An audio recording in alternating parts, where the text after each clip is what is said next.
Hey guys, what's up? In this video I would like to answer the question, is it a good idea to tweak or adapt your electric guitar when you're not a guitar technician? When you're a simple musician like me and probably yourself?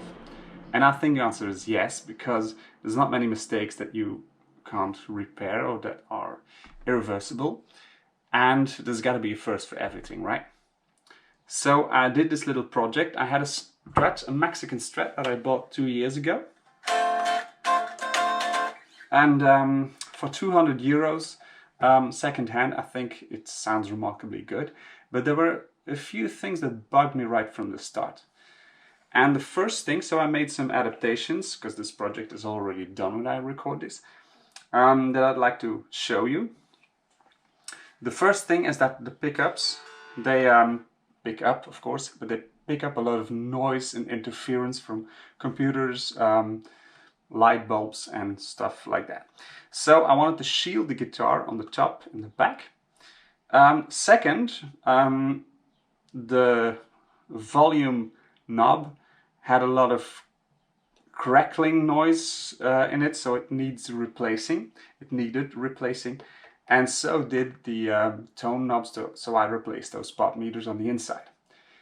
And the third thing that bugged me was that the bridge pickup, I had no tone control over the bridge pickup, because as you may know, those two tone knobs, they control the tone of the neck and the middle pickup, but not the bridge pickup. So I want to have some tone control over that. Those are the adaptations I made, and I hope you can learn from my mistakes and not make the same. I hope this can be an inspiration for you to work on your guitar as well. Here we go.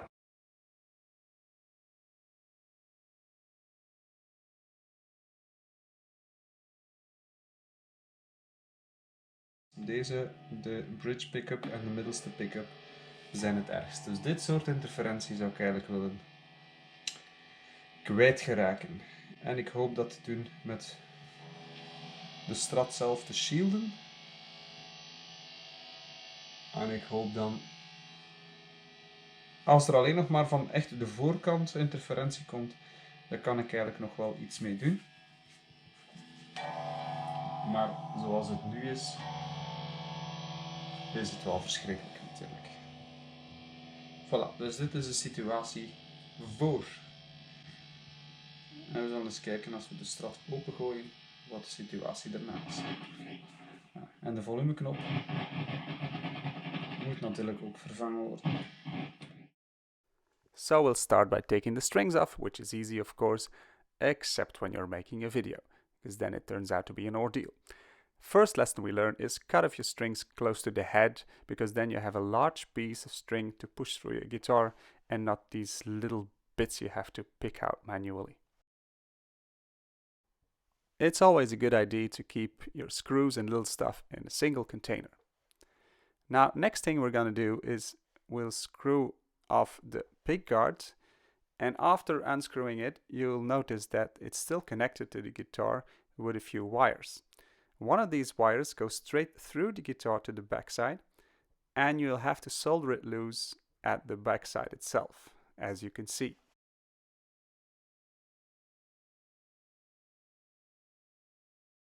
Another pair of wires goes to the jack connector, which we will have to unscrew and disconnect as well.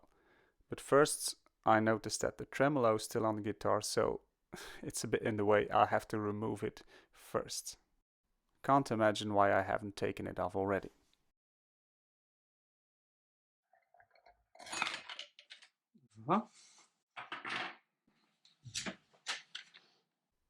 Next thing we're going to do is to unscrew the jack connector and to solder the wires loose, so to disconnect them.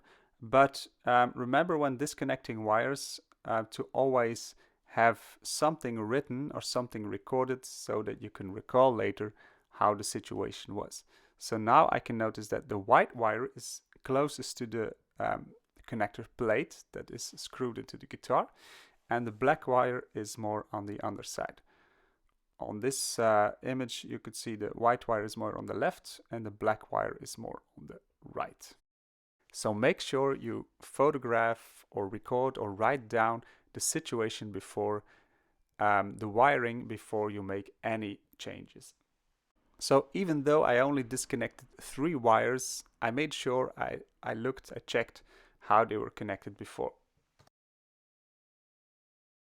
So this is actually a few days later.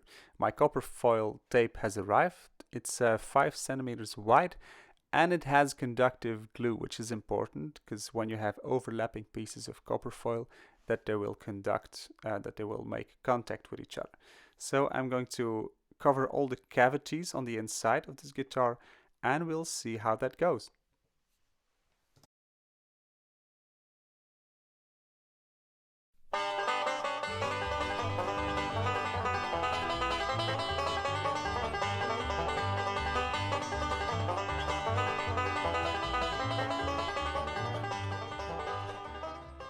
So after about half an hour, every cavity is aligned with copper foil, even the cavity of the jack connector.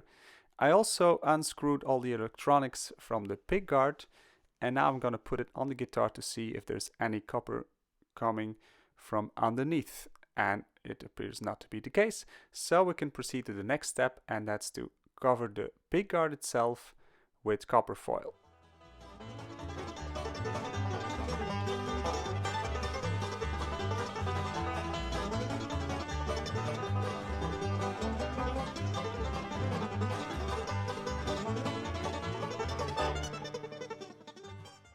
Well, I think that's a job well done. Can't see any copper coming from underneath, just on the underside of the pickguard, and in the cavities everything is neatly placed. But I realized that this was actually the easy part. So this is actually the inner electronics of the guitar. You have the 3 pickups on the left side, the neck, the middle and bridge pickup. You also have the selector switch in the middle and the volume control and the 2 tone knobs on the right side. There's also 2 wires that came from the connector jack, and there's also the earth wire that went through the guitar. Now I made this little diagram for myself to keep a record of how things were before I made any adaptations. It's not like this picture shows me how the things work. It's just when I make some changes, I can revert to how things were before. For example, when I replaced the tone and volume knobs, I had to check afterwards if the wiring was exactly the same as before, even though I didn't make any changes, but I disconnected the wires and I soldered them again. So you can make mistakes. There's also one other adaptation I made to the selector switch. I used a jumper wire. So I'll use another diagram to show you what I mean. Now in this diagram you see all the connections on the selector switch, and in the under right side of the diagram you see the 2 connections to tone control. The neck tone control is to tone knob 1 and the middle tone control is connected to tone knob 2. There is no tone control for the bridge pickup. There's also an output connection on the right side of the selector.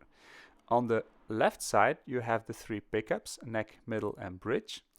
And there's also one shortcut or one bridge from the left side to the right side. So this is the situation before. The only real change I'm gonna make is to put a jumper wire between the middle tone control and the bridge tone control, which is the green empty slot, which has nothing connected yet. And this should give me tone control over the bridge pickup as well. And at this point, I would like to thank my good friend Wim for pointing this out to me. I started by disconnecting the tone control wire for the middle pickup at the selector switch. And this, as you see, didn't go very well. So instead of showing you all the cursing and swearing, I'll just skip to the part where this is all done. So let's all assume that I effortlessly disconnected the wire from the middle tone control, connected it again together with the jumper wire, and connected that jumper wire to the bridge tone control, as you see in my beautiful diagram. Next are the volume and tone control knobs. I didn't really make changes there, but I replaced them, so I had to disconnect all the wires and solder them again on the new potmeters. And it's not just the regular connections, but there's also a little blob of solder on each potmeter on which all the earth wires are connected. Earth wires to the other potmeters, earth wires to the pickups, to the backside of the guitar. And at this time I was very happy to have made the diagram from in the beginning to check if everything was still the same. So this is the end result with all the new potmeters in the same place and with the same wiring as the old ones. Notice that I used a little bit of coaxial cable, actually from a TV antenna cable, on the volume control towards the jack connection. And hopefully all this stuff will still fit in my guitar.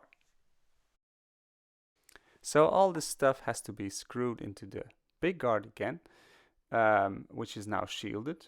And I'll begin with the pickups themselves, which are screwed into the pickguard with some spring coils attached to them.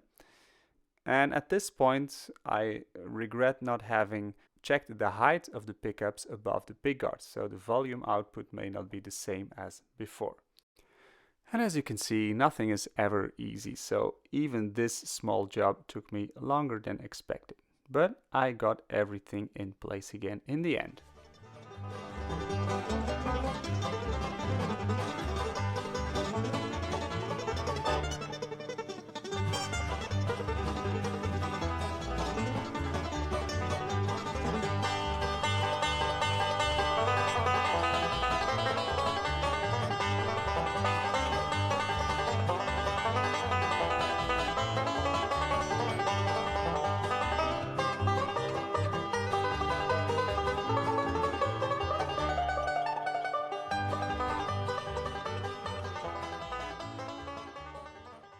Time to connect everything to the guitar again. As I covered everything with copper foil, I had to find the hole for the earth wire again. And I also had to push the much too thick coaxial cable through the hole to the connector cavity. It took me a while, but I got both wires into place again. I also added another earth wire from the volume potmeter, which is in fact the center of all earth wires, to the copper shielding, because I saw it in a shielding video and I thought just in case to be sure. As for the jack connector, I remembered that the white wire, which is now the center of the coaxial cable, was connected to the contact closest to the screw plate, and the other one, the other point, is connected to the mantle of the coaxial cable. And then the job was to put everything in place again, which isn't very easy with a much too thick cable. And to be honest, I had to replace the end of the coaxial cable with normal wires because I just couldn't get it in. But in the end, I got everything screwed in place again. So far, so good.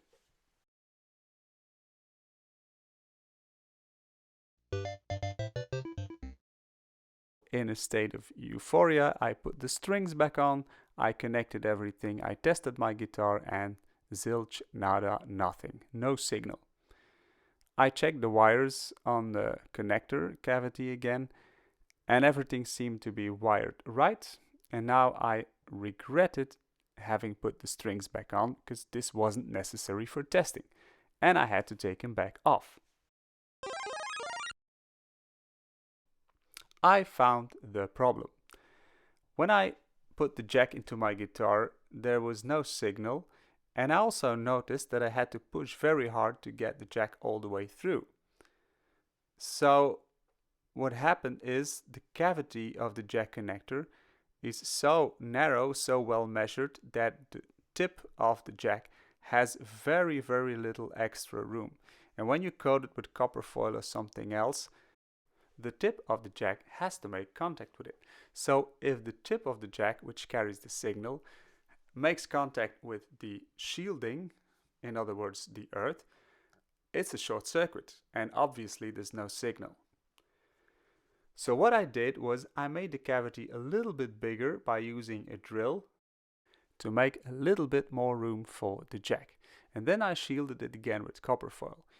but just to make sure that the tip doesn't make contact with the copper foil, I added a few pieces of duct tape, as you can see next. Now I won't make the same mistake twice, so instead of putting the strings back on, I'm going to connect it to my amp and just check the pickups with a metal object. Let's not forget to turn the volume on.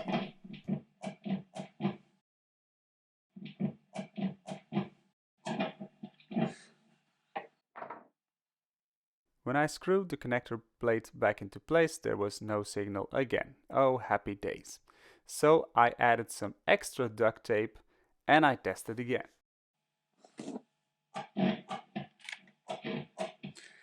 Oof.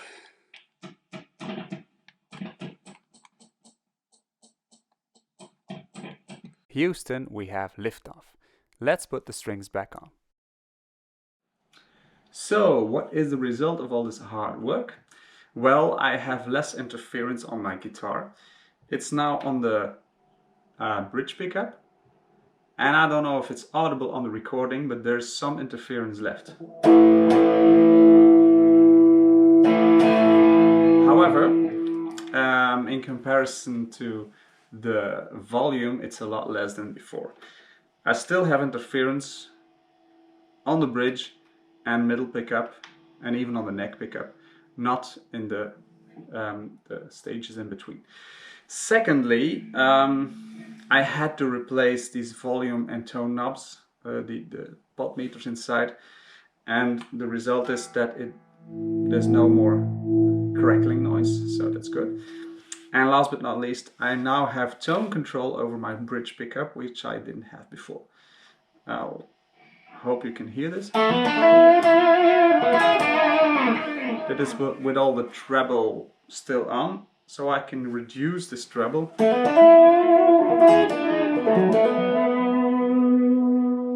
So I think overall it's a success because I have less interference, I have no more crackling in my volume potmeter, and I have tone control over my bridge pickup. I hope you learned something from this video. I hope it can be an inspiration for you, and I hope to see you again next time. Bye!